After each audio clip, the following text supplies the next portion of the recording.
Bonjour à toutes et à tous. Voyons aujourd'hui le contrat de professionnalisation. Alors le contrat pro, quels sont les bénéficiaires du contrat pro, quel est le régime juridique du contrat pro? C'est ce qu'on va donc voir sur cette séance qui lui est consacrée. Voyons l'histoire tout d'abord de Simon qui a été embauché chez Annabelle. Il a été embauché en CDD de professionnalisation pour une durée d'1 an.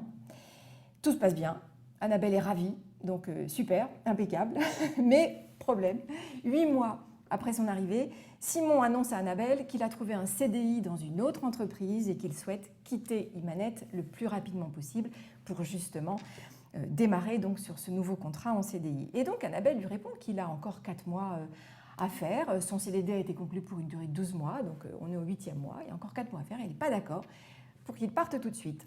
Qu'en pensez-vous ? Réponse, évidemment, en fin de diaporama.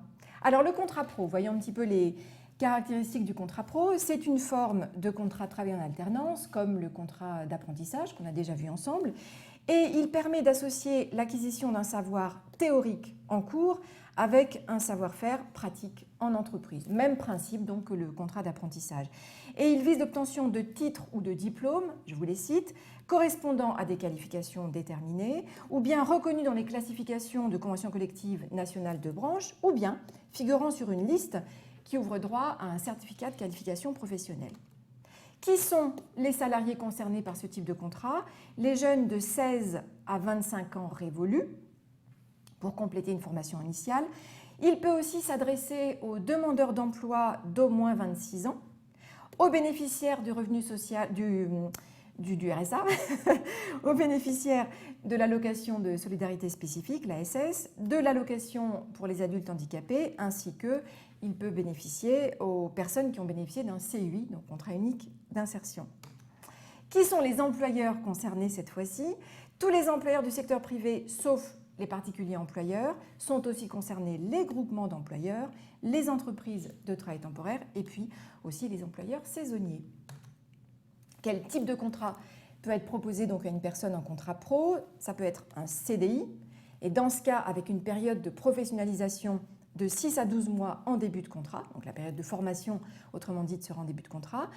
Ça peut aussi être un CDD de 6 à 12 mois, éventuellement renouvelable, sachant qu'il y a une contrainte au niveau d'un formalisme, les employeurs doivent utiliser un formulaire CERFA spécifique pour établir le contrat. Et le contrat peut aussi comporter une période d'essai. Au niveau de la rémunération, alors c'est un peu la même logique que pour les contrats d'apprentissage, sauf que c'est plus favorable pour les contrats pro. Là encore, la rémunération est comment dirais-je, calculée en fonction de l'âge du salarié et en fonction du titre ou du diplôme préparé. Donc, par exemple, pour un jeune qui a 24 ans et qui prépare un diplôme inférieur au bac, l'employeur lui devra une rémunération minimale d'au moins 70% donc, du SMIC. Sachant que, bien sûr, les conventions ou les accords collectifs peuvent toujours prévoir des rémunérations plus favorables et notamment équivalentes au SMIC. Et dans ce cas, bien sûr, ce sont ces rémunérations qui s'appliqueront, mais par défaut, on appliquera donc ce tableau. Le contrat peut-il être renouvelé? Oui, il peut être renouvelé. Alors, s'agissant bien sûr, dans ce cas-là, d'un CDD, il peut être renouvelé dès lors que la seconde qualification visée est supérieure ou complémentaire à la première qui avait déjà fait l'objet d'un contrat pro, ou alors il pourra être renouvelé si le bénéficiaire n'a pas pu atteindre la qualification préparée pour cause d'échec à l'examen, donc s'il a loupé ses examens, le pauvre, ou alors s'il y a eu entre-temps un congé maternité ou un congé d'adoption, ou alors un arrêt maladie, un accident de travail, ou encore une défaillance de l'organisme de formation. Le contrat peut-il être rompu avant son terme? Alors là, il faut distinguer selon que le salarié a été embauché en CDD ou en CDI. S'il a été embauché en CDD, eh bien, on se référera aux modalités spécifiques propres à la rupture du CDD. On les a déjà vues ensemble aussi lors d'une séquence. Ces modalités sont les suivantes. Il pourra y avoir rupture d'un commun accord entre le salarié en contrat pro et l'employeur. Également rupture pour faute grave. Rupture en raison d'une embauche en CDI, donc le jeune qui invoque une embauche en CDI dans une autre entreprise, ça vous rappelle quelque chose. Et puis également rupture en cas de force majeure. Pour le CDI, alors là, on est vraiment sur le régime de droit commun, c'est-à-dire le régime de licenciement ou alors les autres ruptures spécifiques au CDI, donc qu'on évoquera aussi dans d'autres séquences. Voilà donc ce que je voulais vous dire sur le régime juridique donc, du contrat pro. Revenons donc à l'histoire de notre jeune en contrat pro embauché chez Annabelle.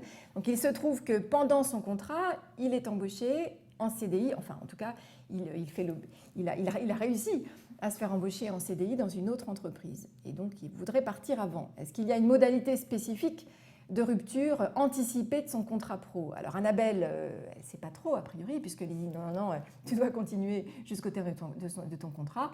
Mais le jeune, lui, il aimerait bien partir tout de suite. Alors, réponse? Bah oui, réponse, vous l'avez vu donc dans le diaporama, Annabelle ne peut évidemment pas, et de toute façon, dans tous les cas, elle ne peut pas interdire à Simon de s'en aller, elle ne peut pas l'enchaîner à son poste, hein, de toute façon, mais il se trouve qu'en plus, dans ce cas de figure, la rupture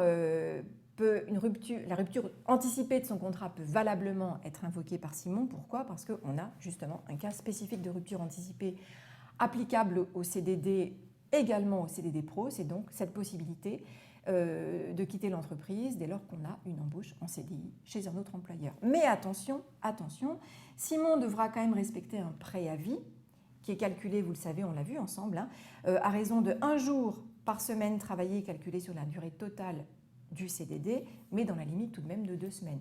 Durée totale 1 an, on ne va pas compter 1 an, 52 semaines, donc 52 jours, pas du tout. Simon donc aura un préavis de 2 semaines à respecter avant de quitter Annabelle. Évidemment, Annabelle peut le dispenser de faire ce préavis si Simon le demande, mais donc au minimum, voilà ce qu'il lui doit, ce jeune homme.